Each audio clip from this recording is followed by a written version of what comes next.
La parole est à Monsieur Gabriel Serville, du groupe Gauche démocrate et républicaine, pour 5 minutes.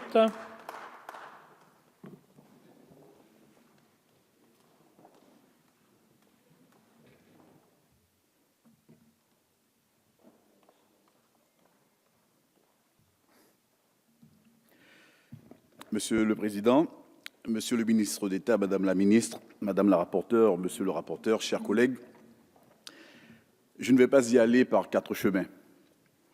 Je suis très déçu, vraiment très déçu. Et je sais cette déception partagée par tous les collègues de notre Assemblée, aussi bien ceux des Outre-mer que ceux de la France hexagonale. Comment peut-il en être autrement quand je vois la facilité avec laquelle ce projet de loi balaye des mois de lutte acharnée des élus ultramarins pour la juste et digne représentation de nos territoires dans la gouvernance de la biodiversité? Ce gouvernement aurait-il déjà oublié que les Outre-mer représentent 80% de notre biodiversité? La Guyane, à elle seule, héberge la moitié du patrimoine naturel national. C'est bien simple.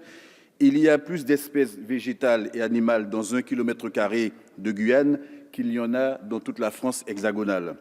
Collègues, j'insiste, le parc amazonien couvre une surface équivalente à 3 fois la Gironde, soit le plus grand département de France.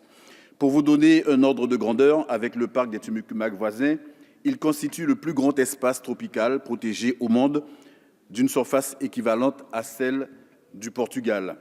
C'est bien simple, les espaces protégés guyanais représentent 5 fois la surface de l'Île-de-France et la forêt guyanaise recouvre une surface équivalente à l'Autriche.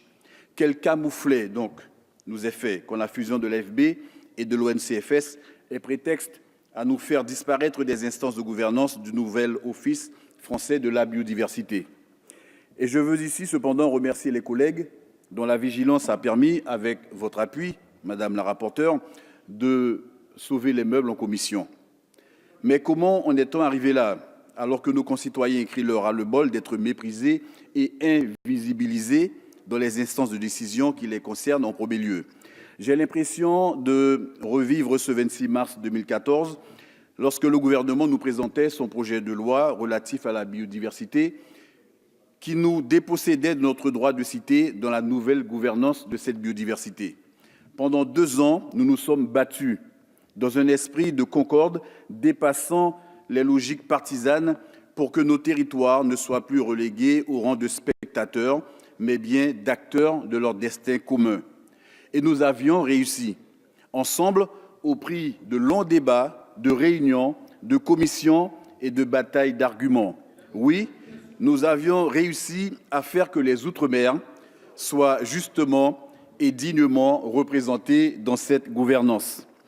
C'est ainsi que la loi du 9 août 2016 pour la reconquête de la biodiversité prévoit que chacun, je dis bien chacun, des 5 bassins écosystémiques ultramarins doit être obligatoirement représenté au conseil d'administration de l'AFB.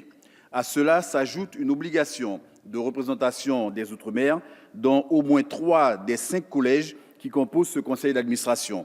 La représentation significative des Outre-mer au conseil scientifique de l'agence et un conseil d'orientation réunissant les parties concernées par la biodiversité ultramarine. Cela semble avoir tout simplement disparu de la présente réforme. Avec ce texte, vous balayez ces combats, vous balayez ces victoires. Et plus grave encore, vous balayez les Outre-mer. Nous voilà donc de retour en 2014. Serait-ce le retour du mépris pour nos territoires, ou alors un retour au jacobinisme déguisé sous des impératifs d'efficacité? Si je ne vous connaissais, Monsieur le ministre, Madame la rapporteure, j'aurais pu penser qu'il s'agit là d'un retour au néocolonialisme qui a encore la dent dure. Madame la rapporteure, vous étiez à nos côtés lors de cette bataille que vous avez accompagnée dans vos responsabilités de secrétaire d'État chargé de la biodiversité et je sais donc pouvoir compter sur votre engagement pour accompagner nos amendements qui ne demandent qu'une chose, conserver la gouvernance issue de la loi de 2016 qui est juste et équitable.